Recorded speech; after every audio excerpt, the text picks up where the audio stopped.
It's time for Declare Your Independence with Ernest Hancock. Believe me when I say we have a difficult time ahead of us. But if we are to be prepared for it, we must first shed our fear of it. I stand here without fear because I remember that I am here not because of the path that lies before me, but because of the path that lies behind me. I remember that for 100 years we have fought these machines. And after a century of war, I remember that which matters most. We are still here! Tonight, let us make them remember we are not afraid!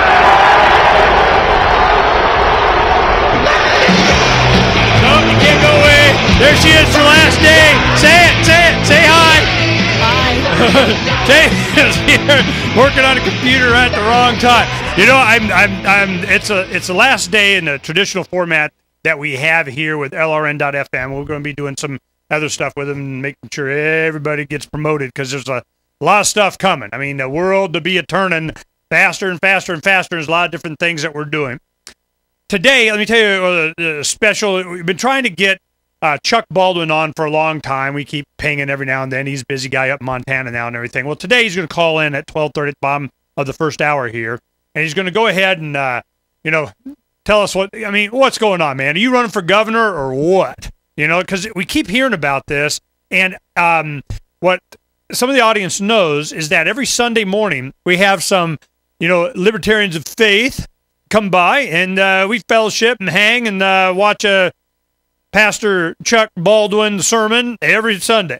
And sometimes other stuff, and so on, and learn a little bit. But this is my wife. This is regular event for her, and a lot of other people come over. We just enjoy each other's company. But I tell you this, I really enjoy hanging out with the people of faith that choose to learn something on Sunday morning. I get up, I get a nice breakfast, and I just can't go to organized churches anymore. I just can't. I mean, every time they open their mouth, it's all this neocon whatever, and it's a collectivist mentality of, and I can't take it.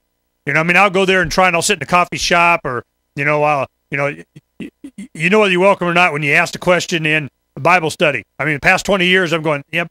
I just got to. I mean, I'm not there to cause a ruckus. I just need this clarified. Okay, that's all I need to know. And just by asking, a simple question, you're sending other people on the same thought path that you're kind of questioning some stuff too. And it's not even a faith. It's never a faith. That's an individual thing. I don't worry. That's an individual. I don't even get into that. It's all this policy and doctrine and forcing of and compliance with and filling out the forms and all. I'm just, heck no. And then when they get all on the drum beat for war, and this is the last day that we're doing the show. Thank you, baby. We're doing the show regularly 2 hours a day. It's really, even with Sierra, it's just getting kind of overwhelming. Now, Gwen Stremick is coming on to take her place on a lot of other stuff. She's been training with Sierra for the past couple of weeks. Now, there's a lot. It takes a couple of weeks because, damn, there's a lot of stuff. And today has been the finalization of this month's e-zine, our digital magazine, Freedom's Phoenix. Now, this month is focused on raising Generation Next. And the one thing that we kind of featured it around was this. I went a couple weeks ago, I spent a few days with Butler and Jane Schaefer. Now, you may know him from Lou Rockwell quite a bit. He's a professor at the law school, Southwestern University, where my partner in the Freedom Summit, Mark Victor, got his law degree, and Butler cured him. Okay, so that's how I know Butler, and he's been a regular feature at our Freedom Summits annually, for years, a decade. Well, he raised 3 daughters, and 2 of them, Brittany, one of them, she wrote a book, Why Mommy Loves the State, which is interesting, and she is a great writer, and she wrote something, How Spanking Your Children, supports the state. And the point that she was making is that, she's not getting into you discipline your way, but she's making the point that if you're using violence and respect my authority with force and so on, it kind of creates an individual that thinks a certain way. Then we had Stefan Molyneux, his article is on how psychologically we are conditioned in our home life, even as small children, different things that happen to us, abuse in various different forms that create the psychosis that we have as a country. So it's interesting, different perspectives. Now we have some other stuff just on homeschooling. We have a lot of other resources that we put in there. Karen Kwiatkowski has done a great job. We're going to lead off with her. She's, got attitude. It's kind of it's an attitude that you have that is really behind the kind of society that you have built upon individuals.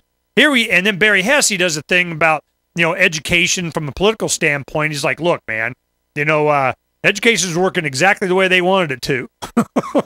And that's Butler Schaefer had a good point about that too. Now, the other thing, it's coming in late. They're going to hold off publication. Now, we get till midnight on Friday. The first Friday of the month is when we publish. Now, what we're doing is they're holding off for a late-breaking story. We're getting all the details from Bill Bupert. Already had an article on the theme of the magazine, Raising Generation Next, but I asked him because he's a former Green Beret, and he's still involved in the Department of Defense as a contractor, wherever he does, down at Fort Huachuca and Sierra Vista here in southern Arizona. And he writes a lot for Lou Rockwell in his own blog, zerogov.com. Zerogov, I think it's .com. Zerogov, G-O-V, and you go Z-E-R-O-G-O-V, and you'll see the boy's got skills.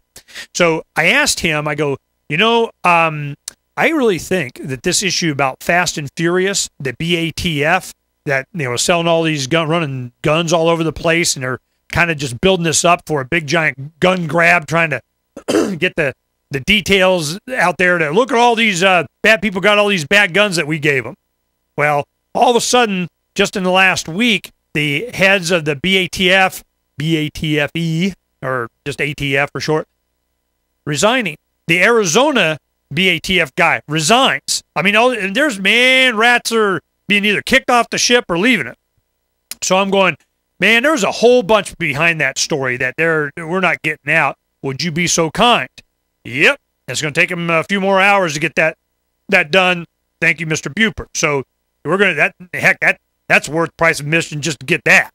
So there's a lot of other authors that we have in this month. We've been working on this, of course, all month. Next month, we have what my original plan was for the easing to be about alternative medicine. And I'm sure we're going to touch on that. But, man, we're not going to be able to get away from this economy thing. It is falling apart. The banks are going. This mortgage deal, the negotiations with settlement offers and everything with the attorney generals of each state. I mean, it's just getting bad. There may not be a Bank America by then. So what we're going to go ahead and do is we're going to start focusing on that. We got plenty of material on that. And a lot of people write about it. So we'll see what happens. I definitely want to get the medicine thing in, so we might even push that off to the next month or try and combine the two. And what I anticipate will happen is that we'll have the two issues discussed in this October's edition, October and November. I cannot imagine that this story, but either of these are going away. Because as we do alternative medicine and so on, and we kind of, bring that up in the following month also in the November, it's going to include a lot of other issues such as supplements and raw milk and this war on lemonade stands, which is a much larger issue anyway. So I really enjoy the digital magazine because it gives us an opportunity to focus on, and we have other stuff too, but kind of focus the issue on, and that's why the covers are kind of focused on that. And Scott Beazer did a great job on this month's cover too. It's just, I kind of get the rough napkin idea and concept. I've worked with Scott for, wow, man, it's been a decade, or more. It's been a long time. And so he and I know how each other think. I'd like this and that and so on. And, man, he did a great job. And for those on video, I'll go ahead and pull it up here. Sierra, go ahead and get me the JPEG of this month's cover so I can show it to those watching on YouTube so you can see it. And then and we got a bunch of other activist stuff that we're doing. In the next segment, before we have Chuck Baldwin come on, I'm going to tell you the future, some of the stuff that we're doing and working on right now behind the scenes so you can see what to expect from Freedom's Phoenix. We'll be right back here on Declare Your Independence in just a little bit.